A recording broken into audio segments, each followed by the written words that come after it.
Las Vegas shooting, expose, expose, expose.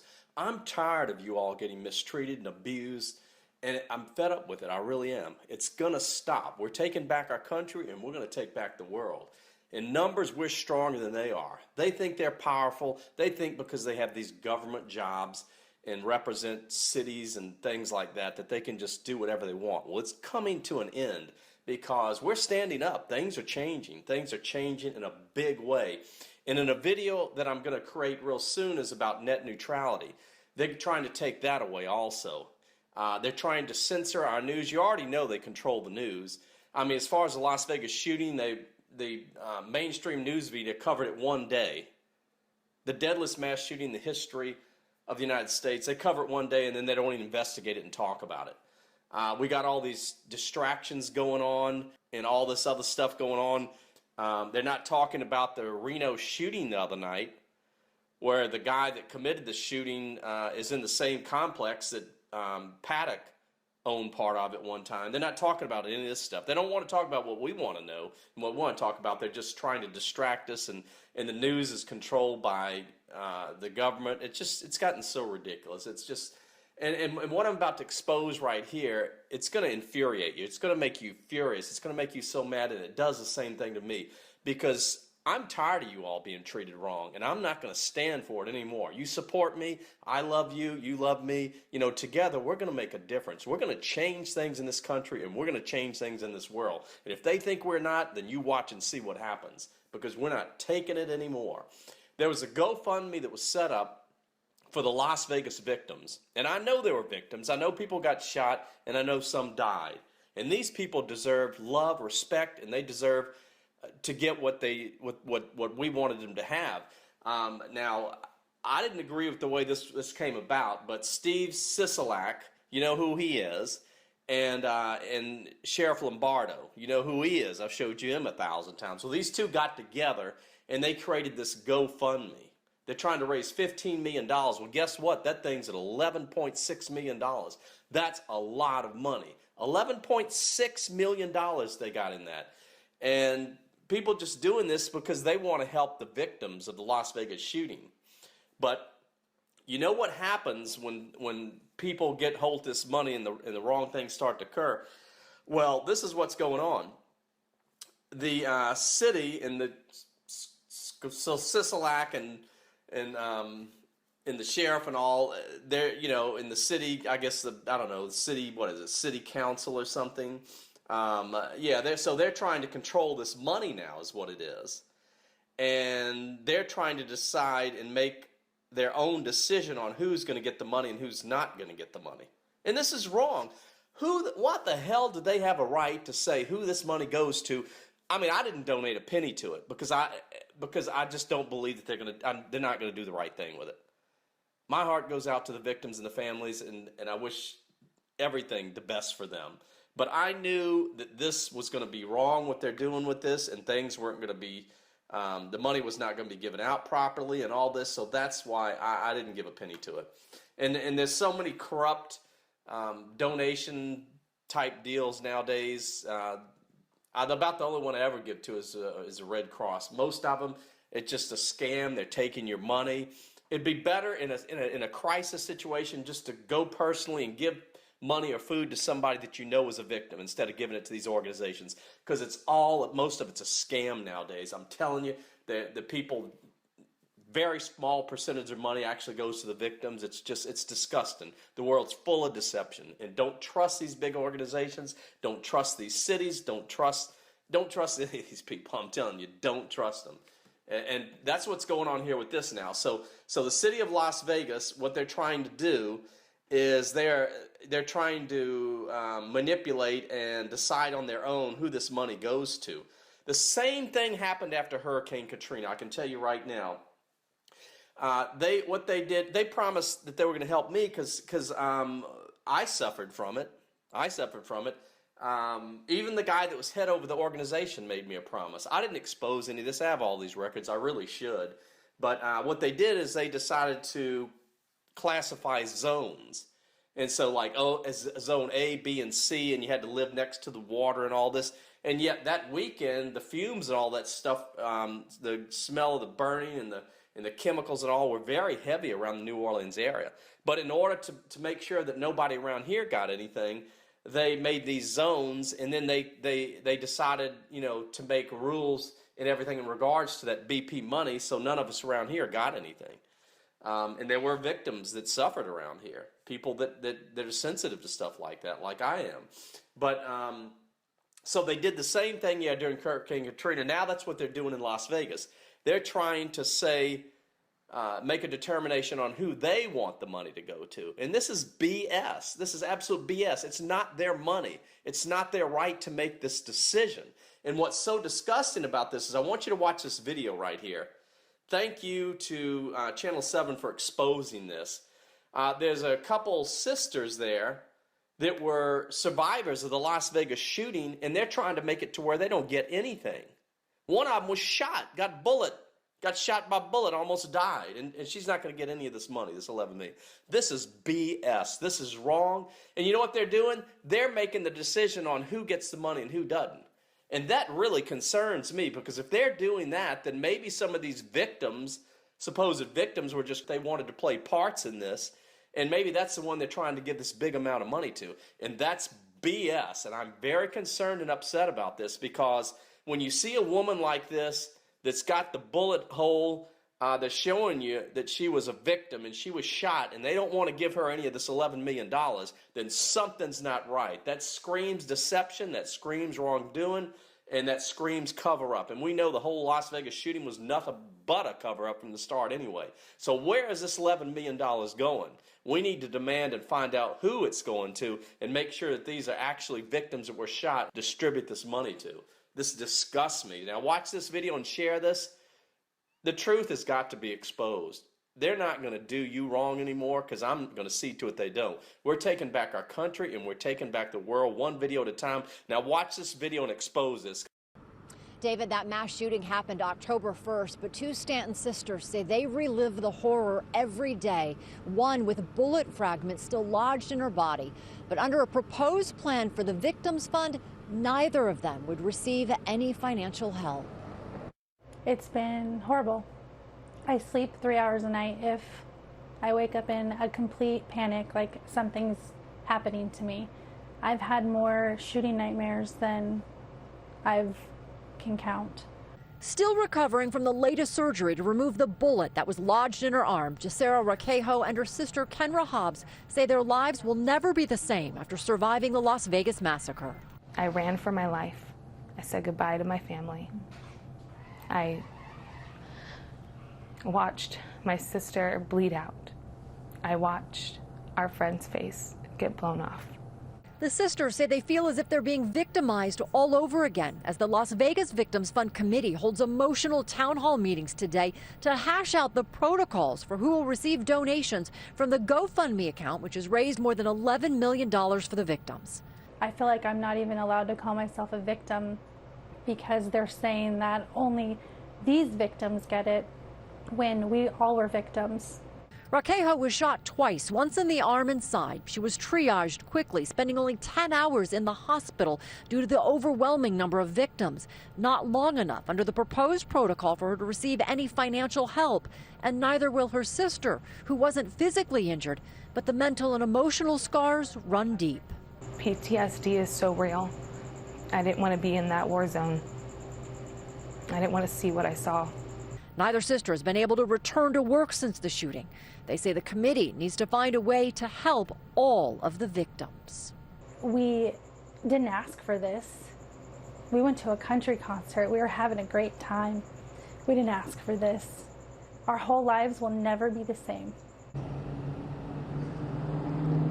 No word on when the committee will finalize its rules for handing out that money. Now, victims of that shooting have until January 31st to file a claim. A separate GoFundMe account has been set up to help the sisters with all of their medical needs. There are two sisters, Jasara and Kendra, and they were both victims of the Las Vegas shooting. In fact, one of them took a bullet in the arm. And yet they don't qualify for any of this money that these two men here you see, and we know who they are, Sheriff Joe Lombardo and Steve Sisolak, chairman of Clark County Commission, and of course that's the sheriff of Las Vegas there. Well, I've shown you a lot about them. You know all about them. But yeah, so they set this GoFundMe up. It's got, over $11 million, and two victims get nothing for it. Nothing out of it. It makes no sense. I think personally what they should do is just GoFundMe should give all this money back to the people that put into it and let them take the money and give the money to who they want to. Because these people that represent Las Vegas, they're the ones in control of this, and they don't know what they're doing. They're not giving the money out properly, and they're not doing what the people that donated the money would want them to do. It's very obvious, and it should not be this way. $11.6 million right there. And here's a picture of them right here. Denied the money, any of the money. And you can see here a bullet to the arm. So it makes no sense. You go to the concert, you get shot in the arm with a bullet, and yet you don't get any of the money that was donated to help the victims that were at the concert, even though you were at the concert and you took a bullet. How can that be? This is ridiculous. And this is the problem when you give these politicians, these people that represent our government and cities, the power to control things. You have these sites like GoFundMe that give the power to control the money that you donate to them. That's why I don't give to any of these places. I don't know, GoFundMe almost seems like a scam. I've known people that have had real problems and injuries and they can't get any money out of it. First of all, you got to come up with like $500 to even be featured on their page. And then it just seems like they select certain people to get the money, and then they have this group that dumps money into it, and then everybody jumps on it and it pyramids. I don't know. I don't trust that site, I'll tell you right now. I really don't. And I want to get that out there also. If any of you had good experience from GoFundMe, leave a comment because I hadn't heard one yet. But, so yeah, it gets shot in the arm and gets nothing. Doesn't qualify according to them. And you can see here is a comment that was left on a Facebook page. Apparently you have to be in the hospital 24 hours or longer. So you could basically half be dead and take 20 bullets, and as long as you're out of the hospital before 24 hours, you don't get a penny. This is ridiculous. That's why I have to expose this. And quite often when I do these news stories, I hear from the victims. They leave comments. They contact me personally by email. And those that are involved in these news stories all the time, I see comments from them wherever these news stories go down. Sometimes it's the victim, sometimes people involved in it. And today I heard from Jasara. She's one of the victims, one of the two sisters. And she just sent me this message on YouTube and also Facebook. Thank you, Charles Walton, for your attention to this issue. I'm grateful for you. And she also sent me a message on Facebook. Thank you from the bottom of my heart. And I sent a reply. You are welcome, and you and your sister deserve money just as much as any of the others. And although one of them might not have been shot, still the emotion trauma that you get from witnessing and hearing these bullets and running and the trauma is just unbelievable. I mean, you suffer a lifetime from that. And anyone that was at that concert that was witnessed this and were injured in any way, emotionally or physically, deserves some of this money. And nobody else has a right in that city to say who gets this money other than the people that donated the money themselves. And that needs to be exposed out there. One of the most rewarding things here on YouTube is helping others, and that's what I've done from day one. That's why this channel's grown so much. People know that I like to help people. I support you. I represent you. I know what has been going on. Las Vegas shooting's been nothing but a cover-up. You know that. I know that. I've exposed so much in regards to it. We have to look out for each other, and I'm on your side, and I'm helping you. And some of you may not have the following that I do, but you help others too. And it doesn't matter if nobody knows about it, because all that matters is that God knows and you know, because God knows everything you do, and you will be rewarded for it. You'll be blessed in heaven for that. And I just want to say that out there. So yeah, we're taking back the world one video at a time, and I can only do this with your help. So thank you so much for your support. I'm getting ready to call Jasara, and she was a victim of the Las Vegas shooting, both her and her sister. Her sister's named Kendra, and they attended the concert there in Las Vegas on October the 1st, 2017. And Jasara She took 2 bullets, unfortunately. I believe 1 to the arm and 1 to the leg. And the crazy thing is, this GoFundMe that was set up that there's over $11 million in, the way the rules were set up by the Las Vegas Victims Fund Committee, she doesn't qualify for any of that money. This is ridiculous. And that's why I'm exposing this. I'd created a couple videos about this already, and now she's ready to speak to me in an interview. Last night she was on CNN, did an interview there, and we're exposing this because this is not right. They don't qualify her, supposedly because she didn't stay overnight. But the problem with that is they had so many victims coming into the hospitals, they were trying to get them in and out as quickly. But if you take bullets, you certainly deserve part of that money. Now, that was set up, of course, by Steve Sisolak, the chairman of the Clark County Commission, and Sheriff Joe Lombardo. And we know, of course, everyone knows who Sheriff Joe Lombardo is. We have plenty of information about him I've exposed here. But those two set it up. And so, the rules are made by this committee, and she doesn't qualify. And you have to expose this. This is ridiculous. I think anybody that was at that concert should qualify because they're all victims, whether it's physically, emotionally, or both. They're all victims, and this is so wrong. And that's why I'm exposing this. So I'm going to give her a call now, and we're going to talk about this.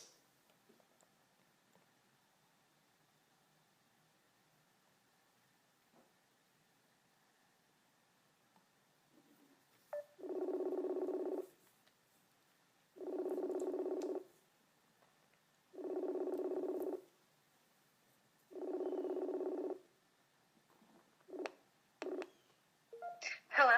Hey, Jasara. Hi. Hi, this is Charles. Did I get the name right? Is it? Yeah, it's Jasara. Yeah, Jasara. Okay, good. Just want to make sure. How are you doing? How are you doing today? I'm doing good. Yeah, I tell you, just learning about what happened to you and your sister both is just totally shocking. And I mean, you've been through so much, and and then for them not to want to pay you anything out of this fund that was these people gave all this money, over $11 million, and you take 2 bullets and then you don't qualify. This is just ridiculous. And from what I understand, this was set up by the Las Vegas Victims Fund Committee. That's correct? Yes. And so their rules are that you have to be in the hospital more than a certain amount of hours or something? Yes, at first they said 24 hours, and then they changed it to a night. Wow. Which still isn't clear. Yeah, and who has, and that's so, means.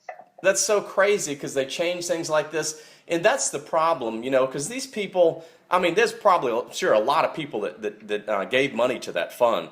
And their intentions are for everyone to get help. Now, I certainly understand that some people that had more serious injuries like yourself should get more. And others, had may not have had any physical injuries, but there's always the emotional, traumatic injuries, like your sister probably had, Right.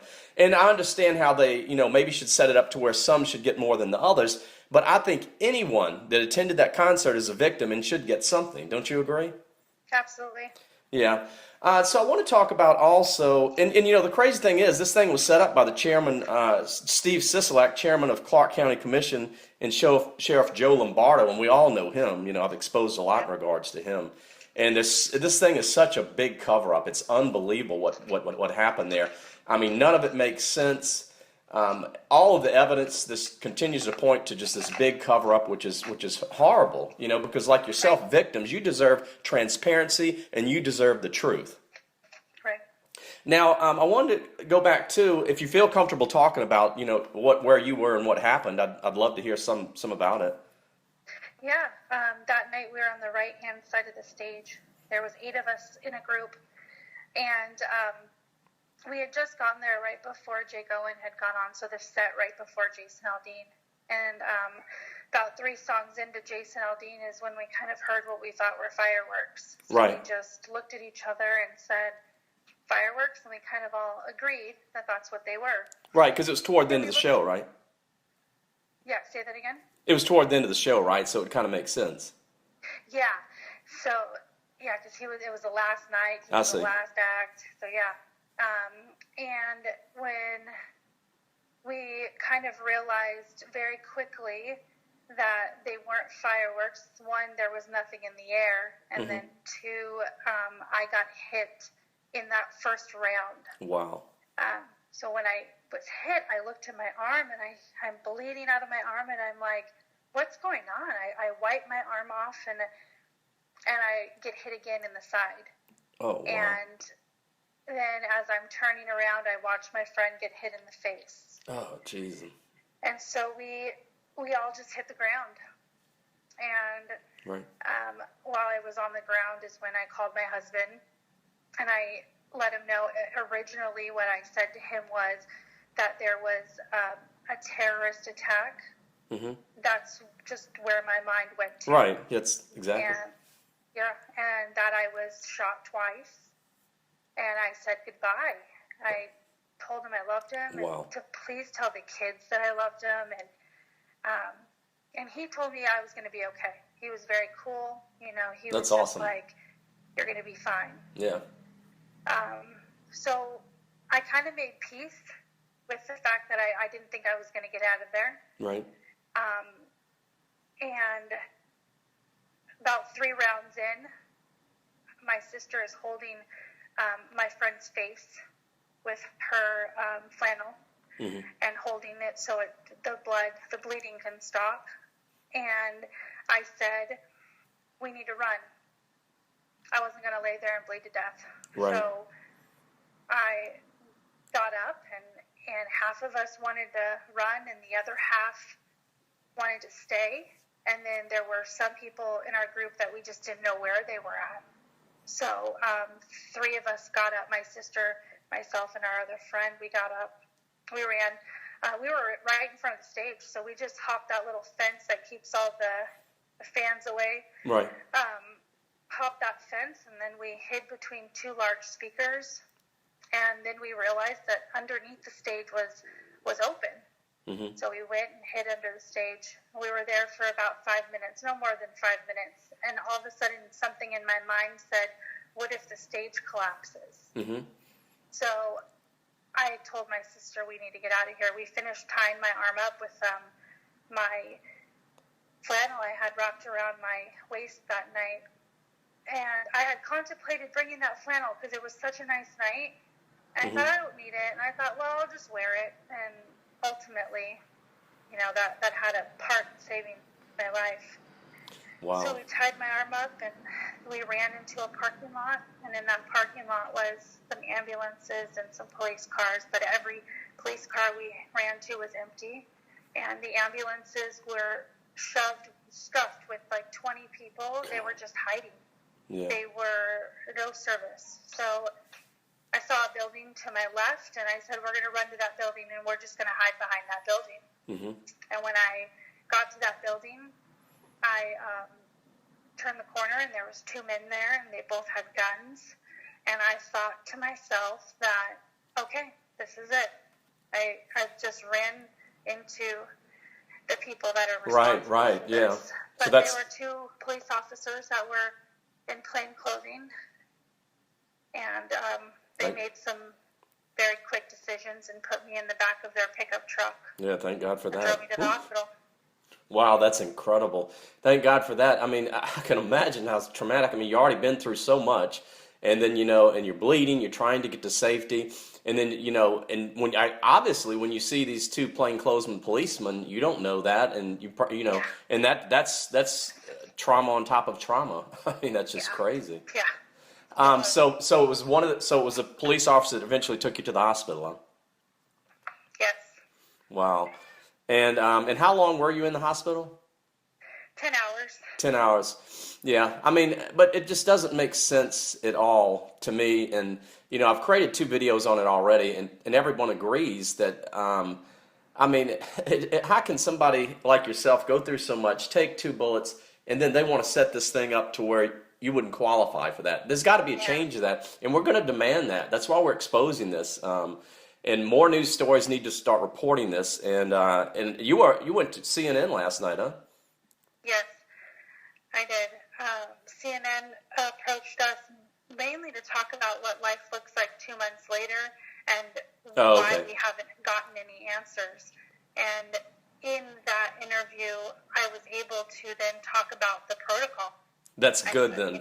That's good. That's what I want. I was hoping so, because that's what's so important to expose that. I'm glad that you were able to do that, because that needs to be exposed more than anything, because that's so wrong.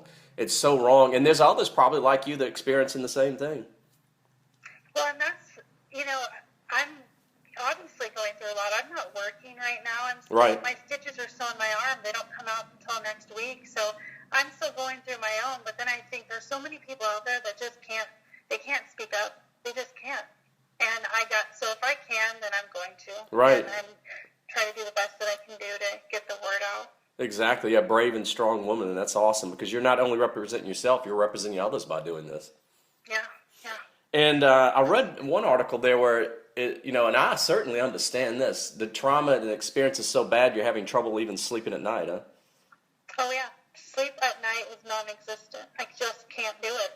Wow. So I like to go to sleep when the sun comes up. I think I feel safe when the sun's out, when it's light outside, and maybe that has to do because the concert was at night. Is it nighttime? Exactly, I don't know, yeah. but, when you do get into a deep sleep, flashbacks are always there, and the nightmares. Oh, I can imagine, I can imagine so the many nightmares and the shock. You get into the deeper REM sleep with the shock and the nightmares of the experience, and it just, I can't even imagine how horrible that is. And you certainly deserve, because those people, like I said, they gave that money with intentions to help people. And I don't think there's one out there that gave that money that would hear your story and what you went through and not want you to get a part of that. I appreciate that. There's just no way. But also, I want to make sure before I forget, of course, to mention that the good news is you have set up your own GoFundMe, right? Yes, I did. And I have a link to that in the description area. Anybody wants to go there, you can certainly give to this woman that deserves it just as much as anybody that was there. And so that link is in the description here. I just don't want to forget about that. But I also want to ask you, what do you think? I mean, I interviewed a witness last night, a lady that was also you're from California, right? Yes. Yeah, I interviewed another one last night that was there. She didn't get shot, but she saw many people get shot. And she told me that she was, I think, in a similar area. You were in the front right area, right? Yes. Okay, I think she was in that area too, and that's where a lot of people got shot, unfortunately, in that area.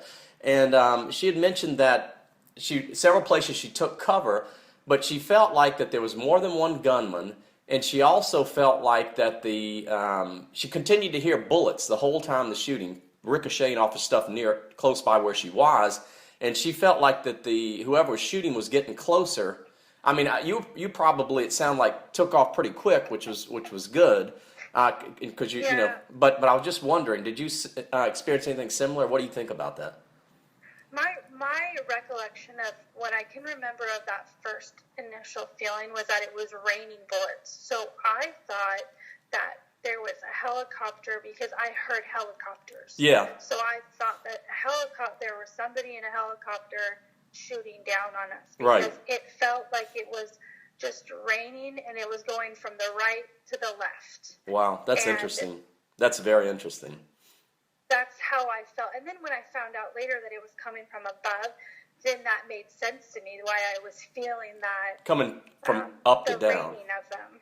Right, coming from above, kind of. Yeah, but I didn't hear...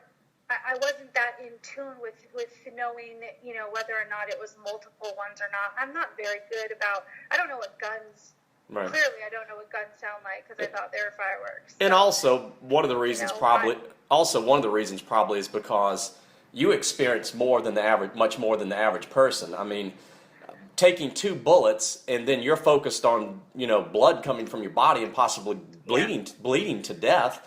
I mean, that's a whole different situation from some of them that didn't experience that because, I mean, when that happens, you're focused on trying to survive, and that kind of takes your senses away from other things. I mean, it's do or die situation. I mean, if you don't stop the bleeding and get to safety, you don't make it. So and also, of course, you wanted to make that phone call, which was good, to your husband, and he gave you great support, it sounds like. Yeah, he did. He was great. he held it together for me and for the kids. I mean, he then had to go tell my mother. Her 2 daughters are at this concert, and my aunt was with us too. So our family was affected. Oh, I can imagine. Three people. So that's emotional trauma. Absolutely, because they didn't know if you were going to. I mean, they had strong faith and a positive feeling about it, but they didn't know if you were going to make it. You know, you'd been shot. Well, and they didn't even see it on the news yet, because I'm calling from the ground. The news hadn't even covered it yet, so they're going, "What do you mean? Like, what are you talking about?" And it wasn't until 30 minutes later, after that initial phone call, that then they turned the news on, and now there's being reports of it. So they were the first, some of the first people to hear about it. Yeah, and that makes sense, because it was all came out kind of slow on especially the mainstream news media. It was they had a few reports coming out that there was a shooting, and they said they thought a few people were shot, and then the numbers slowly started to go up. But it took a long time before the news reported how many victims there were and how bad this thing was. It was very slow coming out, which was kind of odd. I watched it. My aunt taped it, and I watched it just the other night, and I was thinking, what is this? This doesn't even scratch the surface of what we went to. It was just, I couldn't believe that the report was just so it seemed to just be, there wasn't any information. Right. And I want to ask you also what you think about, I've created many videos in regards to this shooting, and I'm going to stay on it. I've been on it. I'm going to stay on it and expose a lot of evidence, and there's just seemed to be a lot of lies, and it's just a big cover-up. I could go into hundreds of things that they're doing that just doesn't make sense, and a lot of people are talking about it. How do you feel about that? Don't you feel like they're just not being transparent with this? Well, yeah, when you're not speaking up and not giving us anything, any information at all, then that's the only thing that we can think, that there's something that's being covered up, that something is being hidden. We have absolutely zero information. I can remember Columbine, and I can remember thinking, even I was younger, but I can remember thinking, are we still talking about this? It's been 3 months later, and I'm still seeing it on the news. I'm still hearing about it. And I just remember all of those other situations, and it being a long time where the world watched it unfold for months. Right, exactly. And now I have nothing. Now exactly. I'm talking about Matt Lauer. I know, yeah, exactly. Good point, exactly. I mean, what's happening? They get focused on something and they go on and on and on. About a year ago, it was the clowns. Every day in the news, it was nothing about it was just everything about the clowns and how scary they were and how bad they were. And then and now it's all about the victims, which it's bad. I mean, I'm sure there's some victims. I don't know if everyone's being truthful about it, but when you have the deadliest shooting in modern day history, and they talk about it like 1.5 days, and then they just don't talk about it or investigate it anymore, something's up. Something doesn't make sense. Something. Mm-hmm. And I haven't seen any surveillance video. I mean, I just on Saturday night at the hotel we were staying at, we were doing somersaults in the hallway, and I had made a comment. I'm sure the security people who are watching us are just going, what are these girls doing? And because you think that in Vegas everybody's watching you. Mm-hmm. You're being watched all the time. And so I'm like, where is all of that footage? Right. Where's the footage of that? They're not showing anything. In and out and bringing in bags. There has to be something. I wanted to ask you too, there's so much, I mean, because those casinos and those casino hotels, they have just millions of dollars worth of cameras and lots of footage. They're always recording, but they don't want to show us anything. Did you stay at the Mandalay Bay? No. I stayed at the Trump Towers. Oh, okay, interesting. Yeah, and I was... Yeah, because this... I didn't even say this, but I had made comment when we got there that I was nervous staying there. And yet I wasn't even safe at a country concert. Yeah, I know. That's so bizarre. It really is. And they had like a patriotic song or something that sang right before that, didn't they? Something with the lighters up in there. Yeah, they sure did. Wow. Yeah, I'm certainly, well, I mean, I'm just glad that you made it out okay. And how's your sister doing? She's doing good. She goes back to work on Monday, so she's not been able to work this entire time, and Right. so I think it'll be good for her to kind of get into a routine. Get back to focused on kind of take back your life a little bit at a time. get that, because I guess if you stay busy, it kind of takes your mind off the trauma of it, and hopefully, start to heal from it, because it's such a horrible and traumatic, and she deserves something also. Anybody that was there, I mean, because the emotional distress from something like that is bad also. But you got the emotional and the physical, I know. So I certainly understand why somebody like you might. I'm not victim enough, so. Somebody like you should get a little more, but everyone that attended that concert should get something. And it's just disgusting. It really is. And so that's what we're striving for, is to change those rules, demand that they do that, and include, there's no victim especially that got shot and took bullets that shouldn't get some of that compensation. Absolutely. But I really appreciate the interview, and we all support and love you. I want you to know that. Thank you. And feel free to contact me anytime you have some new information or anything that you want to share. Just let us know, and I'll be glad to do that for you. I appreciate that. And I want to state once again that could go to the description area. And although we have a bad feeling about the other GoFundMe, I don't think they can do anything to this one, because this one's directly for you. So I feel confident about that. And if you want to help Jasara out, go to that link and do so. And is there anything else would you like to say? No, I really appreciate you doing this. Oh, you're more than welcome. And we're here for you. And I want you to stay strong. Thank you very much. All right, you have a good one, and take care and keep in touch. Okay, you too. Bye-bye. Bye-bye.